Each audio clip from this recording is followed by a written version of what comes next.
অনেক সময় অপ্রয়োজনে আমাদের মোবাইলের টাকা কেটে নেয় বিভিন্ন অপারেটর থেকে। আমরা টাকা রিচার্জ কিংবা লোড করার পরেই এমন ঘটনা ঘটে থাকে, অথবা যে কোনো সময় দেখা যায় একটু করে টাকা কেটে নিচ্ছে। এই মোবাইল থেকে টাকা যাতে না কেটে নেয় সেজন্য আজকের এই ভিডিওটি। আশা করি এই ভিডিওটি আপনাদের অনেক কাজে দেবে। যদি আমার চ্যানেল নতুন হয়ে থাকুন তাহলে এখনই সাবস্ক্রাইব কিংবা ফলো করে রাখুন এবং এরকম আরও গুরুত্বপূর্ণ ভিডিও পাওয়ার জন্য আমাদের সাথেই থাকবেন। এছাড়াও ভিডিওটিকে শেয়ার করে রাখুন, যা পরবর্তীতে আপনার অনেক কাজে দেবে। কীভাবে আপনার মোবাইলের টাকা আর কেটে নেবে না, টোটাল প্রসিডিউরটা এই ভিডিও দেখাবো। Let's get started.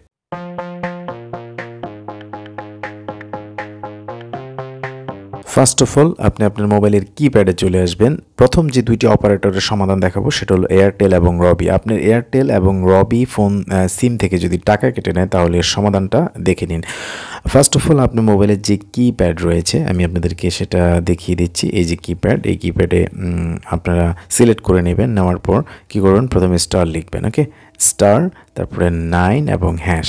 এই যে স্টার 9 হ্যাশ, এই নাম্বারে যদি আপনারা ডায়াল করেন তাহলে কিন্তু আপনার এয়ারটেল এবং রবির যে অপ্রয়োজনীয় টাকা কেটে নেওয়ার যে ব্যবস্থাটি সেটা কিন্তু ক্লোজ হয়ে যাবে। এবার আসুন আমি জিপির ক্ষেত্রে বলি। জিপির টাকা যদি আপনাদের কেটে নেয় তাহলে আপনারা কী করবেন, আপনারা প্রথমেই লিখবেন স্টার কিপ্যাড থেকে, তারপরে 1 2 1, তারপরে আবার স্টার, তারপরে আবার 6, তারপরে স্টার 1 এবং হ্যাশ। এই যে আমি যে নাম্বারটা ডায়াল করলাম, যে নাম্বারটা এখানে লিখলাম, এই নাম্বারে যদি আপনারা ডায়াল করে নেন তাহলে জিপি টাকা, অপ্রয়োজনীয় টাকা কেটে নেওয়া আপনাদের এখানে বন্ধ করে দেবে। এবার আসুন আমরা যেটা করব, বাংলালিংক অপারেটর থেকে যদি আপনার টাকা কেটে নেয় তাহলে সেটা কিভাবে আপনি বন্ধ করবেন সেটা এখন দেখাচ্ছি। আবারও আপনি কিপ্যাডে গিয়ে লিখবেন স্টার 1 2 1, স্টার 7, স্টার 1, স্টার 2, তারপরে স্টার 1 এবং হ্যাশ। এইগুলো লিখে আপনি যদি ডায়াল করেন তাহলে বাংলালিংকের অপ্রয়োজনীয় টাকা কেটে নেওয়ার সাথে সাথে স্টপ হয়ে যাবে। যদি টেলিটক অপারেটর থেকে টাকা কেটে নেয় অপ্রয়োজনীয়ভাবে তাহলে সেটা কীভাবে স্টপ করবেন, আপনাকে একটু ভিন্ন ওয়েতে কাজটা করতে হবে। আপনাকে আপনার মোবাইলের যে মেসেজ অপশন রয়েছে সেখানে যাইতে হবে এবং সেখানে গিয়ে আপনাকে একটা লেখা লিখতে হবে। এই যে এখানে যে মেসেজের টেক্সট অপশন রয়েছে দেখুন, এখানে আপনাকে লিখতে হবে অল স্টপ, এই কথাটা লিখবেন। অল স্টপ লেখার পর এটাকে আপনাকে সেন্ড করতে হবে 333 নাম্বার, এই যে 333।